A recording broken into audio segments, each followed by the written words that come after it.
Good afternoon. Thank you for joining us for our session. Up now we have NASA, Toys, and the Artemis generation. Our speaker today is Maureen O'Brien and her colleagues. Maureen?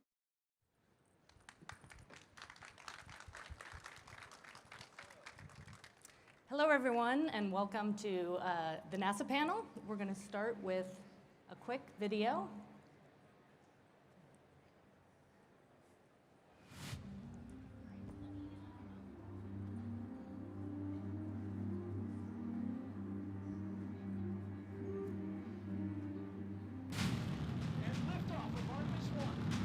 It's a new era of pioneers, star sailors, and adventurers. We're going beyond anywhere we ever went for Apollo. Splashdown, Orion, back on Earth. And there's a lot more coming. Our destiny is always to go and see what's further and what's next. They're actually, metal is being bent, shaped, formed to build the things that we're going to use. We are going. This is reality. NASA is at a historic inflection point, poised to begin the most significant series of science and human exploration missions in over a generation. Astronauts will live and work in deep space and will develop the science and technology to send the first humans to Mars. I'm really looking forward to all the science we'll conduct on the moon, the samples we'll bring back, the knowledge we'll gain from understanding the lunar environment better than we ever have before. The more nations and companies at the moon, the more we learn, increasing our capabilities while strengthening things right here on Earth. We are going to the moon to learn how to live on other planets for the benefit of all. Let's go.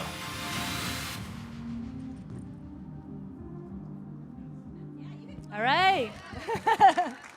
Get psyched. Okay, so in case you haven't heard before today, NASA is on an exciting international mission to return humans to the moon. What we learn there will help us in our future journeys to Mars, sending humans to Mars. So today we hope to provide some inspiration about the Artemis mission. With me, I have my colleagues Patricia Moore. Patricia is with the Artemis program. She's going to be talking a little bit more about the program itself and the elements. And then Aimee Crane is the merchandise master at NASA. So she'll be sharing more information about how you can work with NASA. My name is Maureen O'Brien. I am the manager of strategic alliances and partnerships, and we are very pleased to be with you today. So before we get into Artemis, thought it'd be fun to just take a quick look at NASA and toys. So NASA actually has a long history with toys, as long as the agency has existed. There have been toys that have emulated and been inspired by our missions. So from Apollo to Shuttle and up through today. We are also work with a lot of sort of pop culture and films. So films like Apollo 13, The Martian, Hidden Figures, others have told the stories of NASA and NASA people. And often those people and those stories have been also integrated back into toys. So there's a truth about public engagement. We all embark on a lot of public engagement, and that is kids love space. And really kids of all ages, it really gets folks excited. And it's great for NASA because those kids sparking that interest and that passion early is really critical for our future scientists and engineers. And so these toys that do that, are really beneficial. So NASA has and will continue to be a source of inspiration for toys and the hopes and dreams of kids. Another just little fun fact, while NASA has inspired many toys, maybe a little known fact is toys have actually, in some cases, inspired some of our spacecraft and our programs. And this actually goes all the way back to Galileo, who found inspiration for the first telescope in a spyglass, a child's spyglass. So the example I have below, and I'm going to refer to my notes because I want to get all the facts right about the spacecraft, but several years ago, NASA engineers were conceiving designs for a heat shield that could protect future spacecraft from the high temperatures they experience when they re-enter an atmosphere. So in this case, Mars. They're having an eye toward Mars. So two critical factors for spacecraft spacecraft development are size and weight. And they were looking for ideas for an inflatable heat shield that would be both lightweight and would save space by being inflated later on the mission. So as the scientists sort of toyed with their ideas for designing the shields, they recalled the stackable toys that are in playrooms around the world. And they created a design where the inflatable rings could be stacked as they inflate to protect the spacecraft while it enters to the atmosphere, but also provide the critical added room for experiments and equipment and even people someday. So inspiration goes both ways. And then finally, just a point,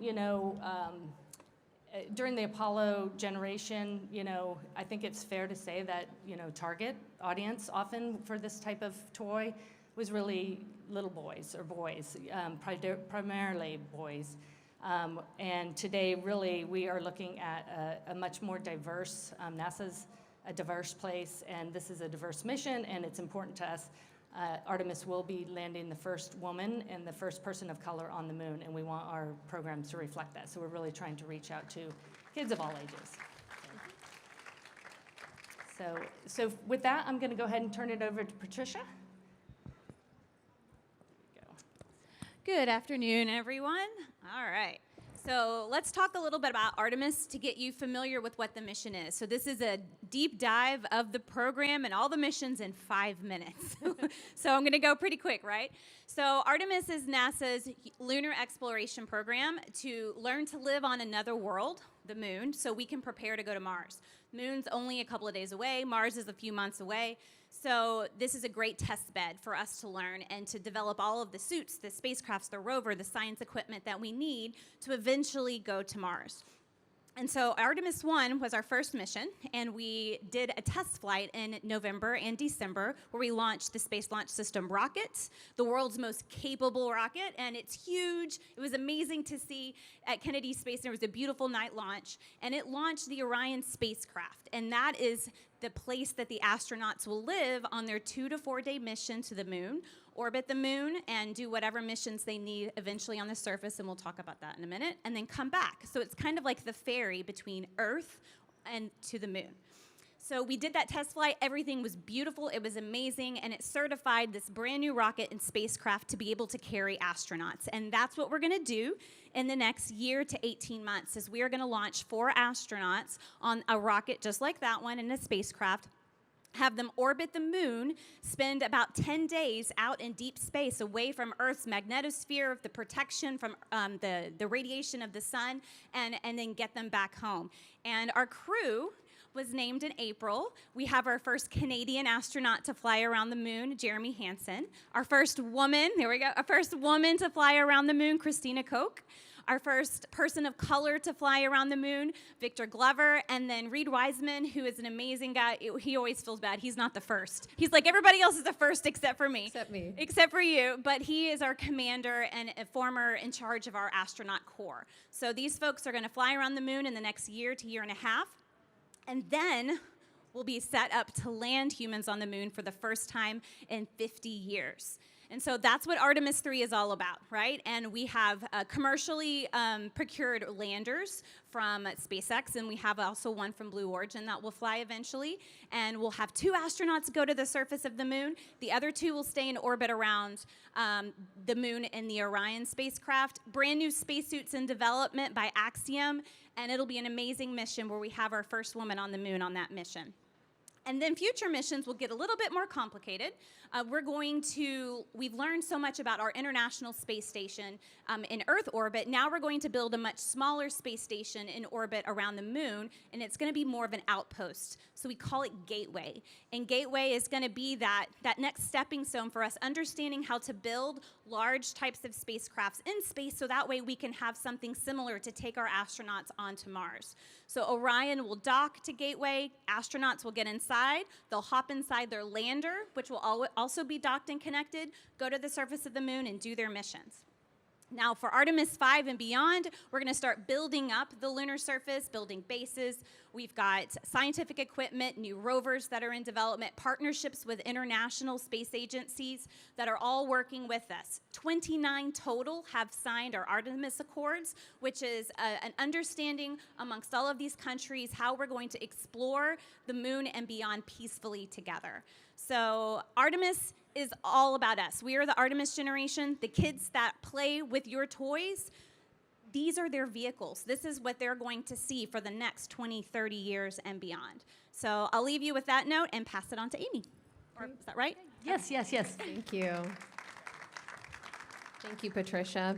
So this has been really great being here at Toy Fair. We've been walking the halls, and it's been great to see the team showing all of the different ways a lot of you are using our NASA branding.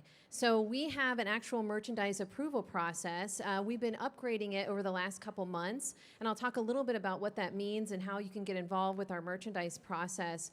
For me personally, it was really fun. I had an adventure trying to get here from Toy Fair from Ohio, and while I was waiting in all my travels to get here, I cannot tell you how many NASA t-shirts I saw, and it was just really great to see the NASA meatball, which is what we call the blue, kind of the NASA logo, or the NASA worm that you've seen with the NASA letters, and we've seen it here at Toy Fair as well. So it's been really exciting to see, and so we'll talk a little bit about that and what Patricia was saying too, is how we're going to move merchandising in the future.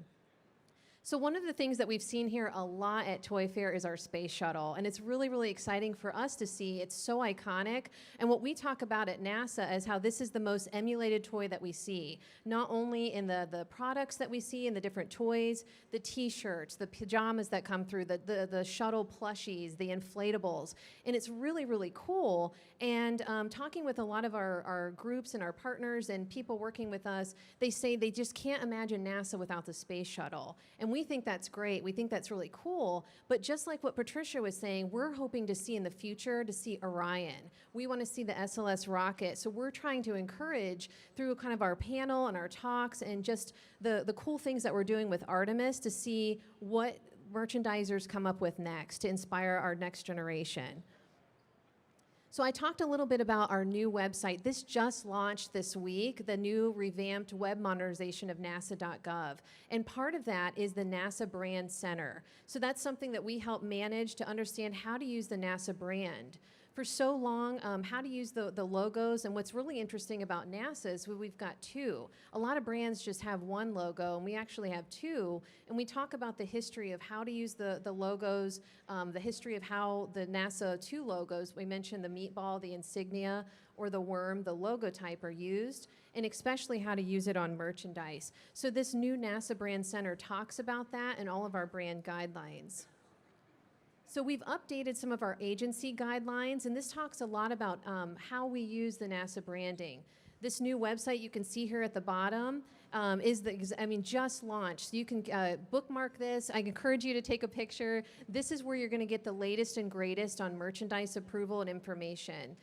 We talk about access and exclusivity. One of the things that we stress is that there are no licensing agreements with NASA. That's something that really surprises a lot of vendors and a lot of companies, that there's no royalty fees. There's no fees at all to work with our branding. But because of that, we ask that you work with us to make sure you're using the branding correctly. And so that's something working with me and our team, making sure that you're working with someone from NASA on the merchandising. There's a lot of confusion about that as well, about who should I work with NASA branding or the merchandising. And so that's another reason why we're here, is to share a little bit about our process and also to put a name to a face, that we actually do have people that take a look at this and approve NASA branding. On the website too, it talks about, I mentioned our branding guidelines. A big thing that we talk to groups about is our media usage and our merchandise guidelines and our advertising guidelines. So you can use a lot of our imagery and a lot of your products, but we give guidance on how to do that. And then one of our other big things that we talk about is packaging and hang tags. And I can talk to more if you've got questions afterwards, but we've got some restrictions on how to use that too. So we're pretty fun to work with, and it's exciting that we want to see you use the NASA branding, but we want to see how you use it and work with you to make sure it's compliant. So I'll turn it over back to Maureen. Yeah, and one thing, just to be clear, we don't co-brand merchandise. Yes. So if We would never allow the NASA logo to be used on packaging, you know, sort of in a branding capacity. And we do have to be careful with the appearance of endorsement. But like Aimee said, you know, our guidelines really help folks, you know, look through that. And we're always here to help understand kind of where the lines are. But we do love when merchandise folks, you know, emulate our missions or tap into our brand, tap into the excitement, and it's all good for NASA, so we want to help you do that.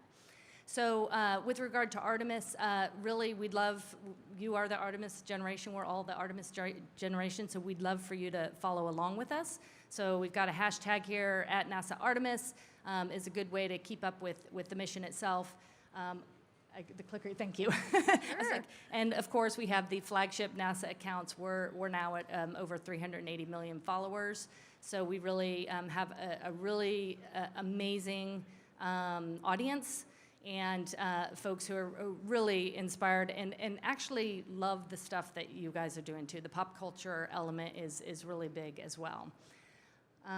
So I think we have just a few minutes, maybe a couple minutes. Maybe we can take one or two questions if anybody has a question. I know it's end of day. It can be about branding, merchandising, or it could be about Artemis. These are our elements. These are all the big pieces that we need for these missions. Of course, there's thousands of other smaller things that are not on this list, but these are some of the more iconic we call them elements, components of what we need to make these missions possible. Might be some inspiration for you. And one thing I forgot to mention too is that another question I get all the time is, well, who's sending in, you know, merchandising kind of thoughts or ideas? And it's all over. I mean, globally, we're getting merchandise requests from all over the world for all different kinds of items too. So that's been very, very exciting. Like we said, we don't have any exclusive rights with anybody, but it's been great to see. And one thing, you know, we were talking about with different milestones, for instance, with Artemis, we had a huge uptick in merchandise and toys and all kinds of apparel and things. And now that we're going to be celebrating the solar eclipses that are coming, we're starting to see, again, more of an uptick. So some of our milestones are tied to the merchandise that's coming in, which is super exciting as well. And we've got some solar eclipse glasses. You never want to look at an eclipse with the naked eye. So Gary back there has some glasses. So if you want to take some home for yourself and your family, wave your hand again, Gary, so they can see you. He's got some for you. So I think we have probably time for just one question. Yeah. How we can prioritize the requests? Yes, how do we? Well, it is really interesting because we take all of them. We take all of the requests. We get about 100 requests or so, 100, 150 a week. And so we take a look at how they're using the branding, a lot of them by what they're submitting as well. We've got different categories that are approved. So we were looking at some of our metrics, about 5,000 a year, and we're seeing it increase. So we prioritize it by literally first come, first served basis. As it's coming in, we're approving it and try to get back to people as quickly as possible. And especially what we're seeing too with the holidays coming up, we see again, sometimes it's seasonal. We'll see an uptick, not only a milestone at NASA, but with the holidays coming up and people are really doing a lot of stuff for gifts and things, we see an uptick with that as well. And if you could just advance just the last point here, and Aimee alluded to it, we have, we've been here talking about Artemis, but we have a lot of interesting and fun milestones. We had the Webb telescope images coming down, about the beautiful images from the universe. We have the solar eclipse. We've got a lot of sun heliophysics science going on. We've got our Aero program and a hypersonic, new hypersonic test flight that will be happening next year, and of course, our Artemis missions. And next year, we'll also be launching a spacecraft to Europa, a moon of Jupiter, that has an ice surface and subsurface ocean to look for potential signs of conditions suitable to life. So there's a lot of cool things going on in our deep space, our science program, and anything you all want to get inspired by, we'd love to help you do that. So thank you so much.